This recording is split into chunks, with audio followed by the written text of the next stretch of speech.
But obviously, look, again, Crawford just took him to school. That's basically it. That's the bottom line. I mean, Crawford is older than Canelo, so we can't use the excuse that he's older, right? We can't use the excuse that, oh, well, he moved around too much. Well, it's your job to figure him out, right?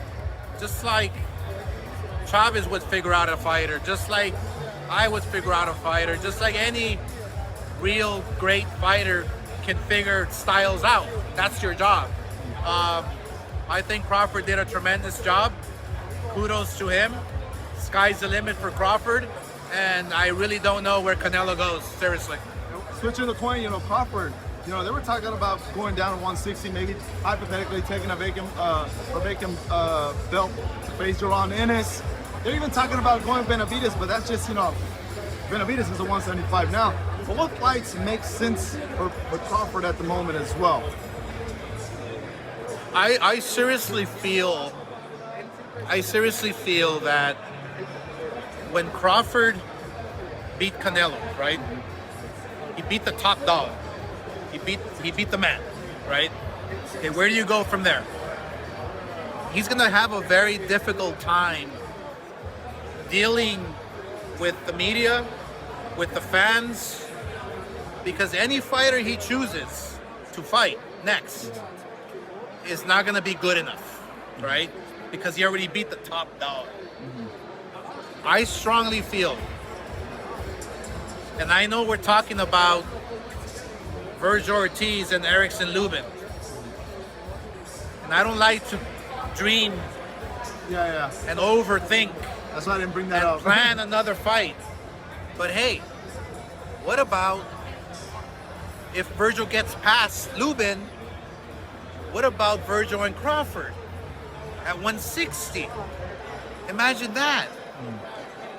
Would be incredible. So there's a good possibility that Crawford will stay at 168. Most likely go down to 160. I don't think he's going to touch 154. I think he'll stay at 160 eventually and try to find the biggest fights possible. And the biggest fight for him would be of Vergil Ortiz. Let me ask you this, Oscar. I mean, obviously you've been in the fight game for a very long time. You fought the best.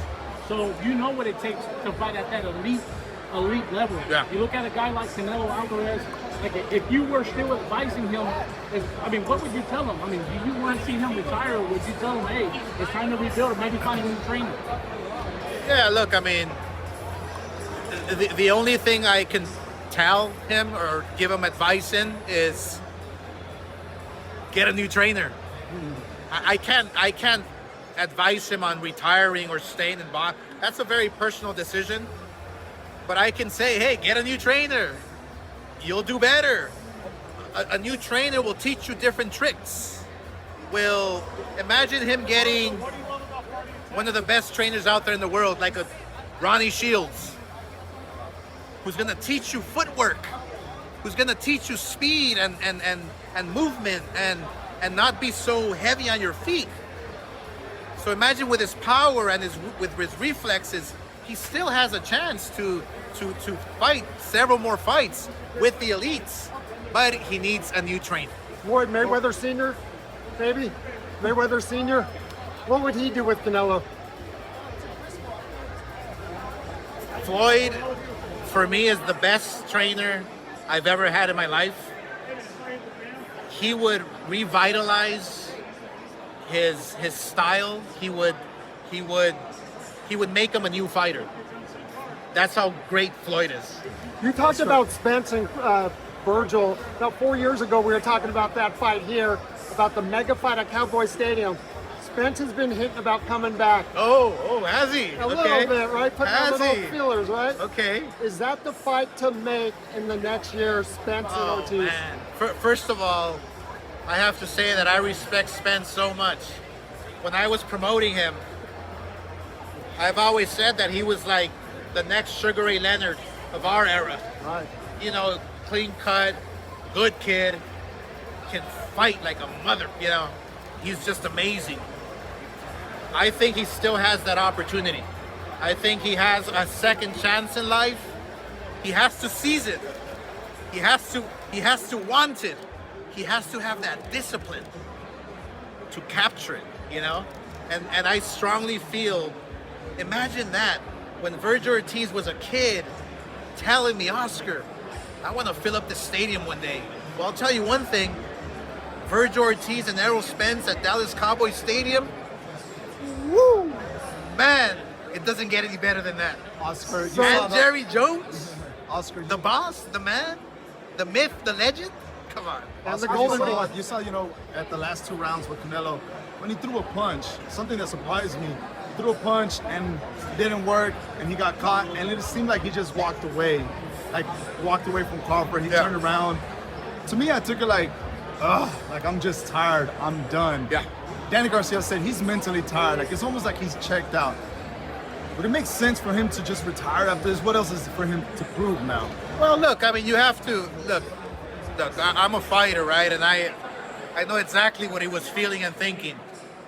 It's called frustration, you know? When you're facing a Floyd, he got frustrated. When he faced Bivol, he got frustrated, tried to lift him up and body slam him in the ring. When he got hit by Crawford and he took that deep breath, he's frustrated. Don't get me wrong, Canelo facing the right opponent that's gonna stay in front of him, that's gonna fight, that's gonna make it a brawl, Canelo knocks him out. So I'm not saying Canelo's shot or done. No, it's far from it. It's all on the matchmaking. It's all who you put in front of him. It's all about squeezing those last dollars from the fans, Canelo. You want to squeeze the fans. What about the Come on, take it easy on the fans. Oscar, what about the Mexican monster? National anthems that night. They didn't do the national anthem. What are your thoughts on that? I mean, it's boxing tradition. Yeah, especially for well, look, September. boxing tradition has to be respected because the fans love the national anthem. You know, you represent your country, you know, the US, Mexico, the world, whatever it might be.